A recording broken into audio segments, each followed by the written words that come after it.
The soundstage is cold, the way television studios are always cold, chilled hard against the heat of the lights so that the air feels wrong on your skin, too dry, too still.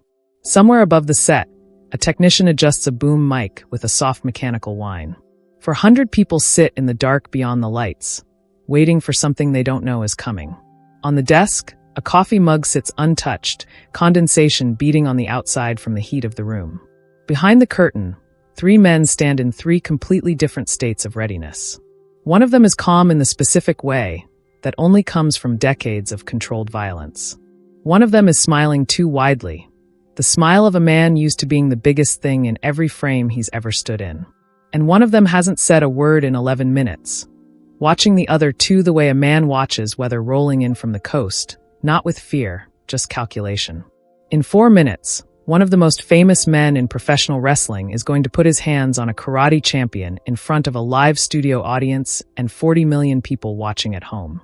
And 90 seconds after that, a quiet man nobody in the audience has heard of yet is going to walk onto a live television set uninvited and end the entire thing without throwing a single strike, live on air in front of a camera that never stops rolling. Nobody in that audience knows any of this yet. Right now, they're just waiting for the band to finish the last few bars of the theme, for the curtain to part, for the show to start the way it starts every night. But this isn't going to be a night like every other night. To understand why, you have to go back 3 hours to a green room and a joke that landed wrong. NBC Studios, Burbank, California, a Tuesday evening in early 1973. Ray Whitfield is 19 years old, 4 months into his job as a production assistant on The Tonight Show. And tonight's guest lineup is the kind that makes veteran staffers nervous and rookies like Ree excited without understanding why they should be nervous, too. His job is simple on paper. Keep the green room stocked, keep the talent calm, keep everyone roughly where the run of show says they should be. He has done this job successfully for 4 months. Tonight will not go the way the previous nights went. The first guest to arrive is impossible to miss before he's even through the door. You hear him before you see him. A laugh that rolls down the hallway ahead of his footsteps. He is 6 feet 11 inches without his boots on, and he is wearing his boots. When he steps into the green room, he has to turn his shoulders sideways to clear the frame. He is, by any measure that matters in a room full of television people, the single largest human being anyone present has ever stood next to. And he knows it, and he has built an entire persona around knowing it. He settles onto a couch that groans audibly under him and starts talking, before anyone asks him to, about carrying 3 grown men across a wrestling ring simultaneously. About a promoter in Oklahoma who once tried to shortchange his payday and never tried it again. About the specific experience of shaking hands with him, which he demonstrates by pressing his open palm flat against the wall beside the door. It swallows the wood paneling entirely. The room laughs. He wants the room to laugh. That is, in many ways, his entire professional instrument. The laugh and what's underneath it. The second guest is harder to notice walking in, which is exactly the effect he has spent years cultivating. He's compact, 5 feet 10 inches, maybe less, dressed in a tailored sport coat that doesn't entirely disguise the calluses across his knuckles or the particular economy of movement in the way he crosses a room. He greets people with a firm, brief handshake and finds a chair near the wall. And for the first 15 minutes of the giant stories, he says almost nothing at all. He watches. He nods at the right moments. He does not laugh as hard as the room does. It's the giant who notices first, the way some men notice anyone who isn't performing along with them. "You're the karate one," he says. It isn't really a question. "The champion." Something like that, the karate man says. "You ever hit anybody for real? I mean, not points, not a trophy. Somebody who was trying to hurt you back." The room's energy shifts slightly. Not hostile yet, just attentive, the way a room gets when 2 large personalities start circling something. "More times than I'd want to count," the karate man says. "You." The giant laughs, big and easy. "Buddy, I get hit by 300-pound men for a living every single night. Nobody in wrestling could put me on the ground if they tried for real." That's not the same question I asked. The giant's smile stays, but something behind it recalibrates. What's the difference? Wrestling's a performance. You know how the night ends before it starts. I'm asking if you've ever been in a fight where you didn't know how it was going to end. A stage hand near the coffee station stops pouring. Ray, refilling a water pitcher by the door, feels the room's temperature drop half a degree. The way you feel a cloud pass in front of the sun before you see the shadow. And you think there's a man alive who could take me down for real? The giant asks. He's still smiling. The smile has changed shape, though tightened at the edges. I think there's a difference between size and danger, the karate man says. You've spent your whole career being the biggest man in the room. That's not nothing. But it's not the same as being the most dangerous one. Plenty of small men have put plenty of big men on the ground. History's full of it. For a second, nobody in the room breathes. Then the giant laughs again, bigger this time, rolling, genuine, the kind of laugh that fills every corner of a room and makes the tension in it seem, for a moment, like it was never really there at all. He claps the karate man on the shoulder hard enough to rock him half a step sideways. I like you, the giant says. You've got nerve. Most men don't say things like that to my face. Most men are afraid of what happens if they do, the karate man says, straightening his jacket where the giant's hand landed. I'm not most men. And there it should have ended. Two big personalities testing each other, finding something like mutual respect in the testing, the way it so often does in green rooms full of people whose entire careers are built on being underestimated and then proving everyone wrong. But across the room, near a rolling rack of wardrobe changes, a third man has been listening without appearing to listen at all. He hasn't said more than a dozen words all evening. He's dressed simply, sitting with the specific, economical stillness of someone who has trained his body for so long that stillness itself has become a kind of readiness. He watches the giant's hand linger on the karate man's shoulder, a half second longer than a friendly gesture requires. He watches the karate man's weight shift almost invisibly onto the balls of his feet. He watches the exact moment a joke stops being a joke. He hasn't been introduced to anyone in the room yet.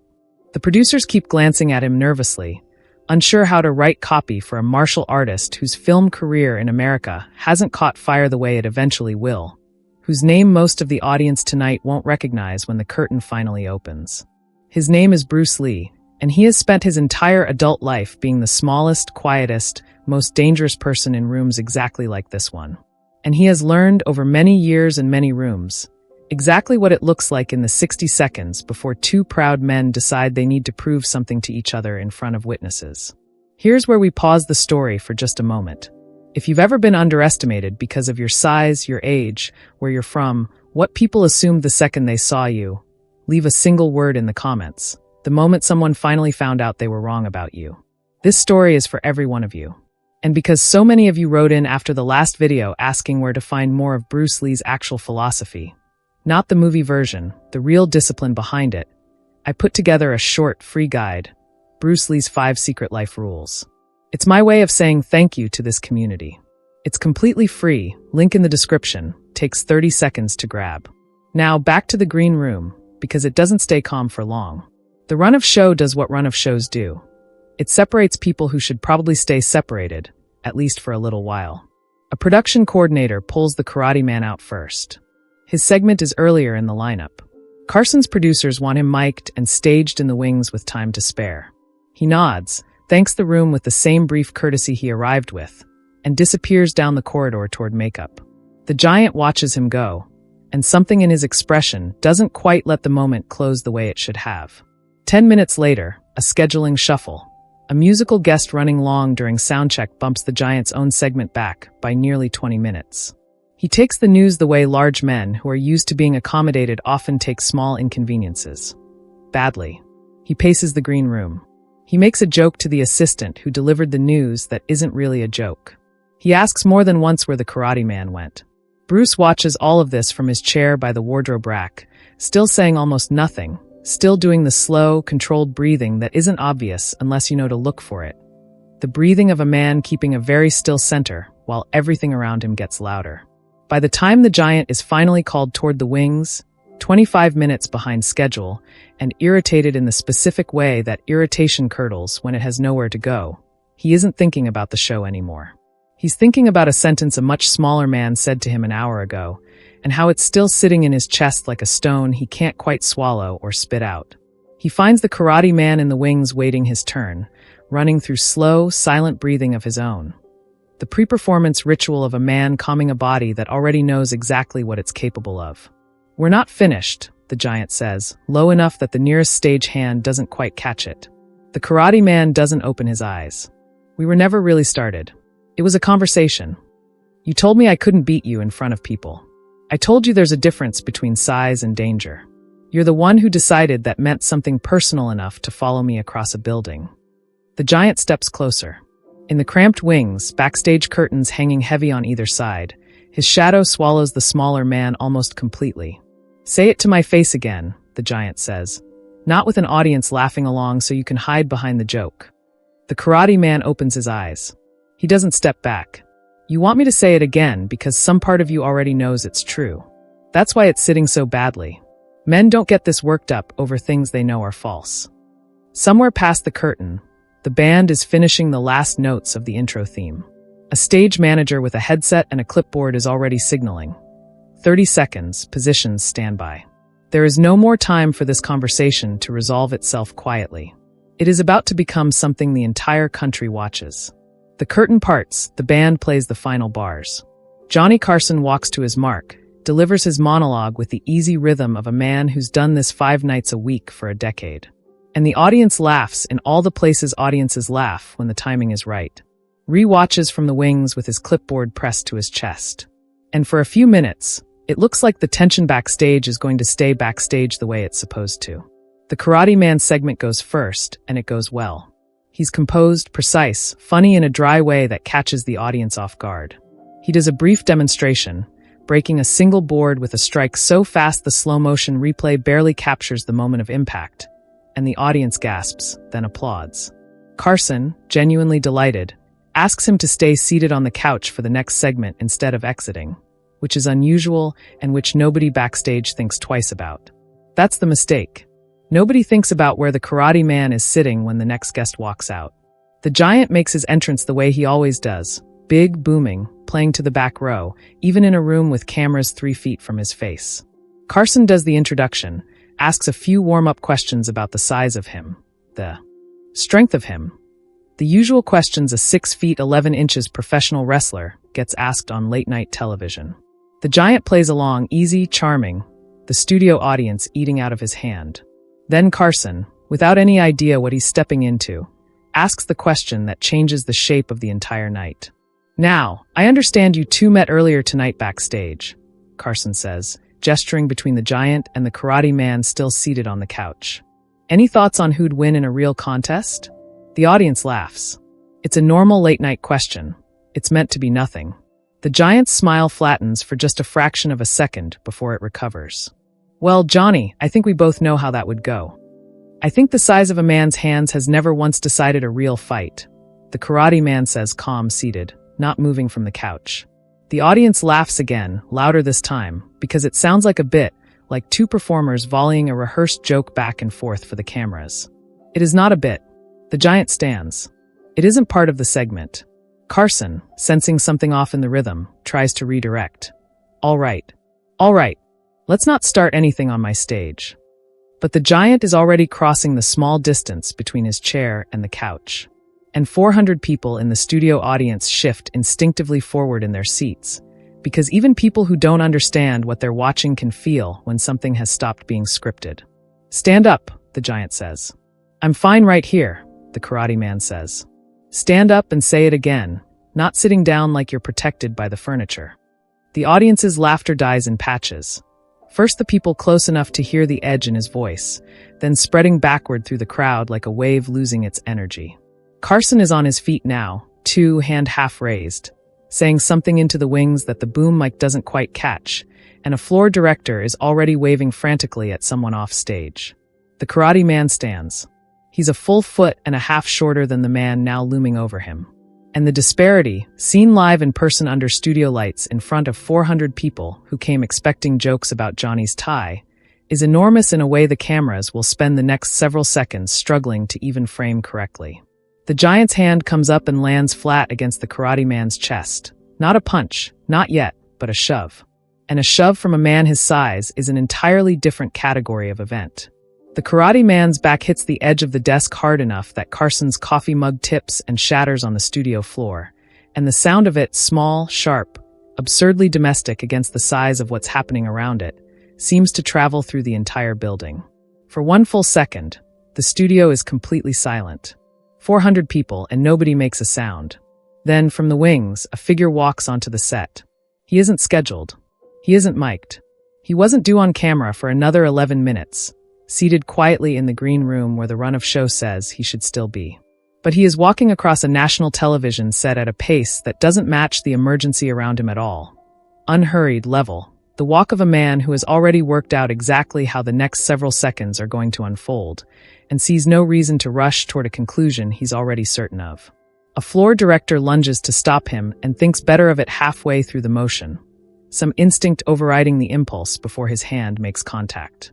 "That's enough," the man says. His voice doesn't carry the way a trained performer's voice carries. It's quiet, yet men actually stop and look at him. The specific, involuntary attention people give to something they suddenly realize they should have been paying attention to all along. The giant turns his head down at the new arrival, and for just a moment, genuine amusement flickers across his face. The amusement of a man being handed a joke almost too easy to bother with. Somewhere in the control room, a director is screaming into a headset about camera 2, camera 3. "Get a shot. Don't cut to commercial. Whatever you do, don't cut to commercial." "And who exactly are you?" the giant says. "Nobody you need to worry about tonight," the karate man says from the floor beside the desk, pushing himself up, one hand pressed to his ribs. "Bruce, it's fine. Sit down." "It isn't fine," Bruce says, not raising his voice, not looking away from the giant even for a second. "It's a live broadcast with 400 people in this room and a control booth about to have a collective heart attack, and you have 30 seconds before this becomes something neither of us can walk back. Sit down. Nobody needs to get hurt tonight who didn't sign up for it." The giant laughs, the big, rolling, performing laugh. Except now there's a visible edge underneath it, the laugh of a man testing whether the room is still his. "Sit down. You're going to make me sit down in front of all these people?" "I'm going to give you a very good reason to want to," Bruce says. The giant reaches. Not a punch, just the same big open-handed shove he gave the karate man 30 seconds earlier. It's the automatic gesture of a man who has never in his adult life had to seriously consider that a hand his size might not land exactly where he intends it. It doesn't land. Bruce's own hand comes up and closes around the giant's wrist.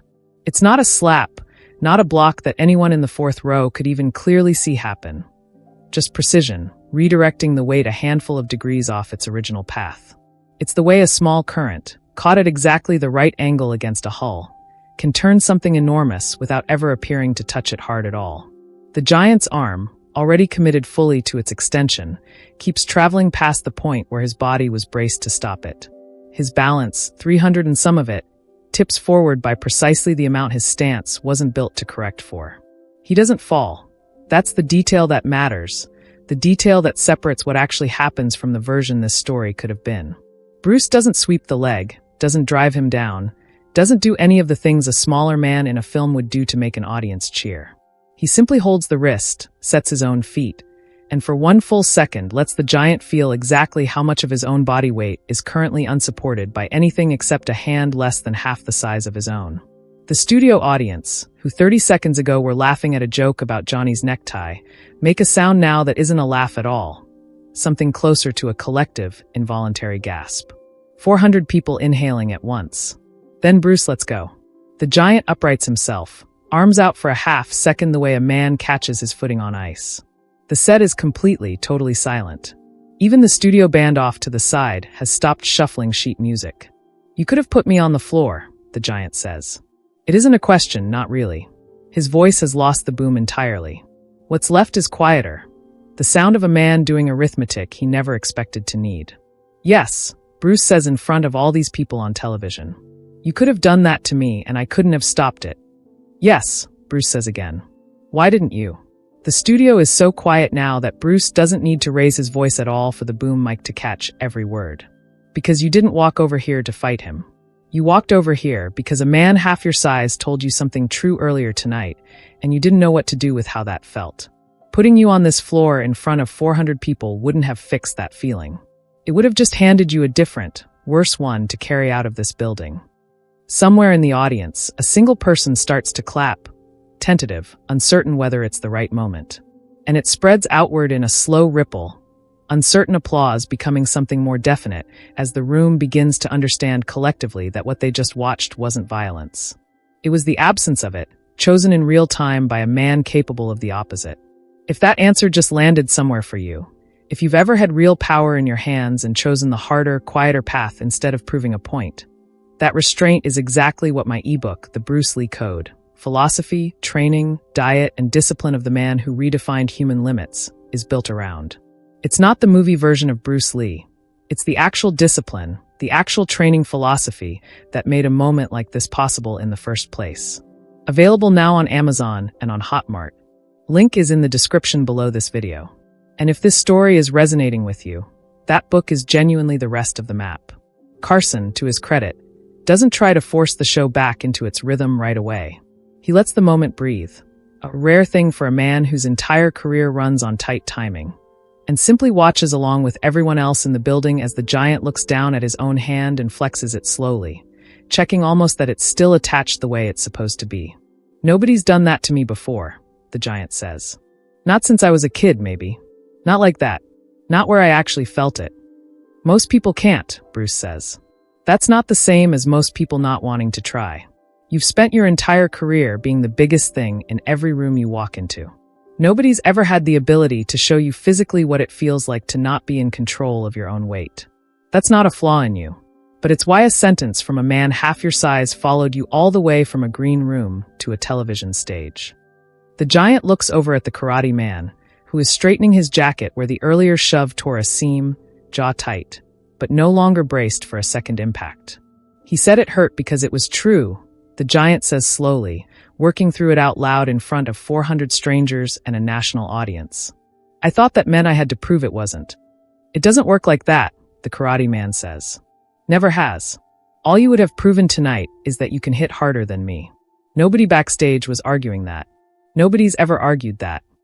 The giant is quiet for a long moment, long enough that a floor director off camera starts nervously counting seconds on his fingers. Then, unexpectedly, the giant laughs, not the big performing laugh from the top of the segment, but something smaller, more real, aimed mostly at himself. "I've been doing this a long time," he says. "Nobody's ever told me no with their hands like that.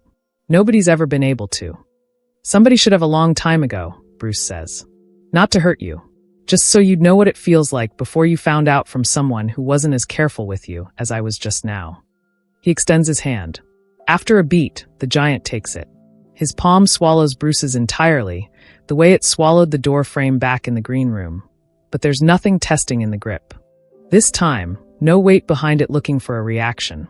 Just two men shaking hands on a television stage that 10 seconds earlier had been holding its breath along with 400 strangers in the dark. Carson, watching from behind his desk, finally exhales into his own microphone. "Well," he says, and the studio laughs. Real laughter this time, the release of tension finding somewhere to go. "I don't think we rehearsed that segment quite like that." The broadcast aired that night with the moment intact. The network's legal department reviewed the footage the following morning and, after some deliberation, chose not to cut it, deciding the resolution reflected better on everyone involved than the confrontation itself did. It became, within days, one of the most talked about unscripted moments in the show's history. Though for years afterward, none of the three men involved spoke about it at length in interviews. The karate champion completed his remaining press obligations that week without incident, and in interviews decades later, would describe the night only briefly, always circling back to the same detail.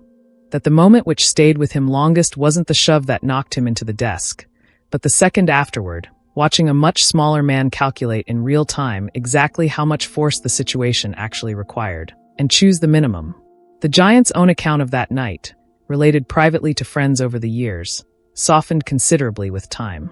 Those close to him say he brought the story up more than once, not as an embarrassment, but as the moment he first understood the difference between being the biggest man in a room and being the most dangerous one, a distinction he said he carried with him quietly for the rest of his career.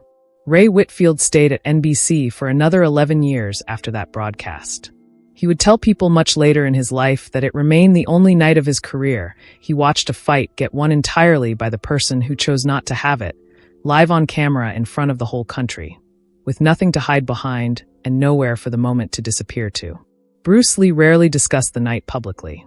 It wasn't the kind of story he told about himself, but those close to him say he referenced it more than once in private, Not as a story about a wrestler or a television studio or being underestimated in a green room, but as confirmation of something he had believed for years and rarely got to see proven so completely in front of so many witnesses at once. That the most dangerous people in any room are almost always the quietest ones in it, and that the true measure of power was never what a person was capable of doing, but what they were capable of and chose deliberately not to.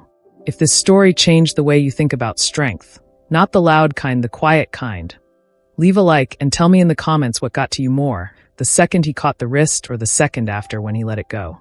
Only someone who watched the whole thing all the way through will know which one actually mattered more.